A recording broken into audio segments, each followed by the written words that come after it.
Well, I guess it's one of those days that the network can actually be very funny. Anyway, I'm being told that Mr. Emeka Akabogi is back with us. And Mr. Emeka Akabogi is an energy lawyer and chairman OTL Africa Downstream. Good morning, Mr. Akabogi. Thank you for joining us on the program. Thank you very much for having me. So, what do you make of this recent ex-depot price template released recently by the PPMC? Well, it is expected because there has to be a basis on which petroleum products marketers are taking products and on which they are pricing what they are putting out. You know, the last time we had a discussion on this, the PPPRA had released a market-based pricing regime for the industry and had at that time indicated that the price caps for petroleum products had been removed. Essentially, the interpretation was that the market had been deregulated. Of course, while some people had concerns about the nature of that deregulation, given that there were some range of powers which were still within the remit of government, the fact is that since that time, they have issued monthly guiding prices for retail. So what has happened as of now is that the monthly guiding price, the last monthly guiding price, I think was released sometime in either late June or early July. But that for August has not been released. So what we have is an ex-depot price released by PPMC, on the basis of which the market operators and the retailers have essentially adjusted to what they believe should be an appropriate pricing. Hello, Mr. Akabogi, if you can hear me. I said marketers have argued that the ex-depot price of 138 Naira 62 kobo is not friendly. What do you think may be the concerns of these marketers? Of course, yes, I can hear you now. I think the primary concern will be that relating to foreign exchange benchmarks. You have a situation where virtually all marketers cannot access foreign exchange at the CBN rates.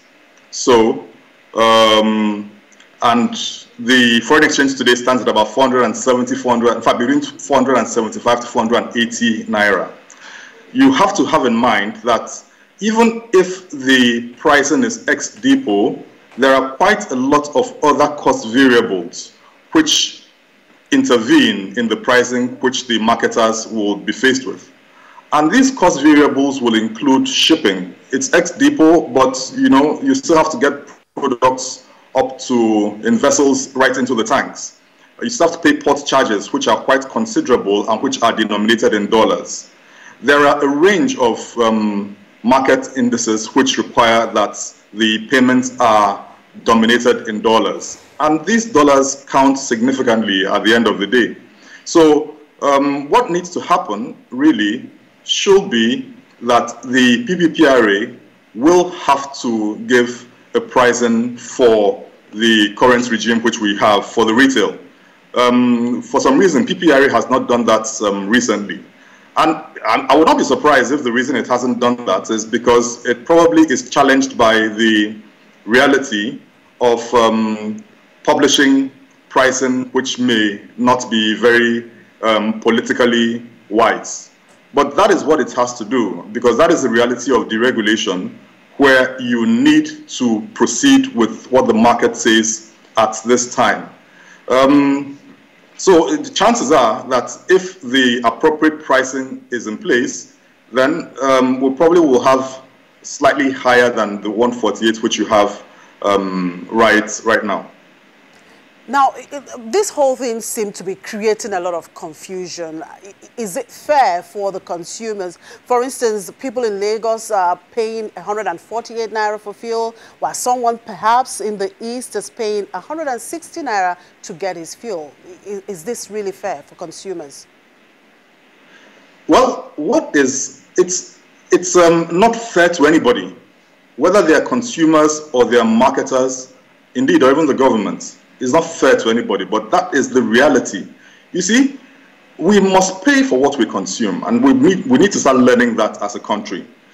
Someone must pay. So if the government has said there is no more subsidy, the government has been subsidizing petroleum products forever, and probably the government has been hit. In fact, the reality is that the government has been hit very hard by the volume or the value of the subsidy which has been pumping into the petroleum market to maintain the price at 145 previously. And it's no longer able to do that in the reality of what it's facing. So someone has to pay. So if you're going to consume it, you've got to pay for it. That's the reality. Now, whether it's fair or not, I think that's where we now need to have governance mechanisms which are able to palliate these impacts. It's important, of course, that the funds which are designated to important areas like road construction and mass transportation, those should be properly appropriated and properly utilized. These are the things that can mitigate the impacts of these prices. But whether the prices are fair or not, those are the prices which are the reality on the ground. In fact, you will notice that the petroleum retail companies have fixed the prices that they are using, essentially fixed it across board as an association or as a corporate group. And that's because PPPRA has not been forthcoming in recent weeks with current guiding price for retail.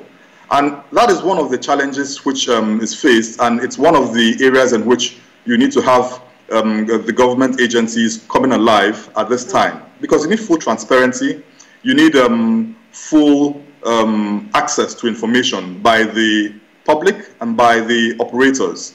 And in the absence of that, you know, there's no vacuum in life doesn't permit a vacuum. So you have situations where what is deemed to be appropriate pricing will be used at the retail end. So what does that tell you, you know, about the government's price modulation strategy? Is it really working? Well, I mean, I'll say that it is working to the extent that even in the absence of a guiding price for August by PPPRA, the market has adjusted. And I'll say, I think there is legal basis for the market having adjusted. I think in 2016 or 17, thereabouts, PPPRA came out with what they called an appropriate pricing framework, which should guide the markets. Even though that appropriate pricing framework probably was not really reflected in the operations, but it was there and I don't think it was withdrawn. Under that appropriate pricing framework, there are some responsibilities which accrue to marketers. And these responsibilities include ensuring that there is full recovery for pricing and also there's sustainability of margins. So these are things which are existent in an extant guideline which has been issued by PPPRA. And if in the absence of a monthly guidance for pricing, there has been an adjustment ex depot, it is only appropriate that what is considered to be fair in the circumstances could be given, and that will be in line with the law, which I think is what has been done. So at the end of the day, I think what needs to happen is what we've suggested previously, which is that the subsidies which had been in place previously be stopped.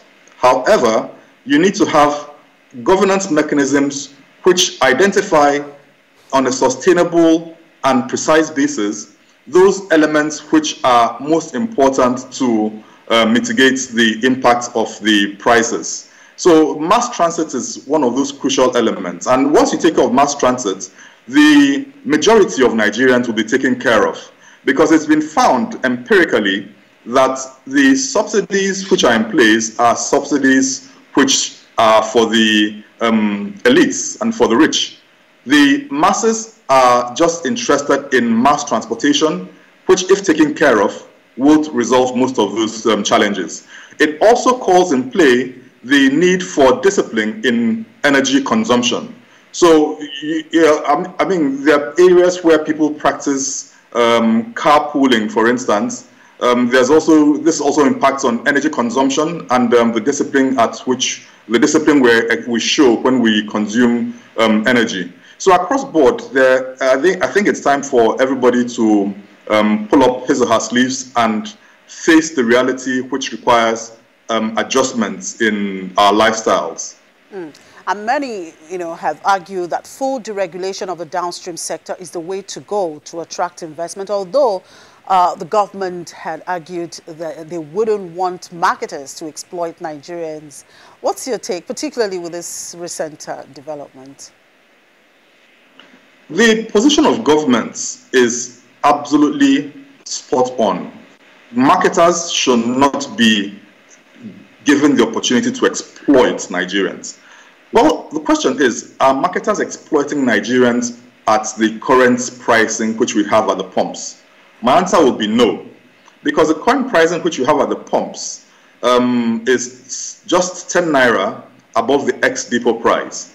And have in mind that the margin which you have will take into account the operational costs which it takes to have fuel at the pumps.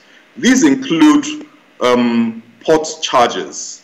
These include throughput charges. These include haulage. These include operations at the various terminals, at the pumps themselves, right? The huge costs of the jobs and people who are currently employed within this segment, which goes in the millions. And of course, finally, it includes elements relating to transportation outside the landing area. So if you're going to other parts of the country. And of course, that calls into question the continued role of organizations like the Petroleum Equalization Fund. Because the Petroleum Equalization Fund is there for the purpose of bridging the costs between the ports locations and the inland areas. And if you have a situation where there is a price reflective, or rather cost reflective pricing, then it may be appropriate to say that the role of that organization may be reviewed within the large context of ensuring that the market is operating optimally. Okay, thank you very much, Mr. Akabogo, for sharing your thoughts there with us.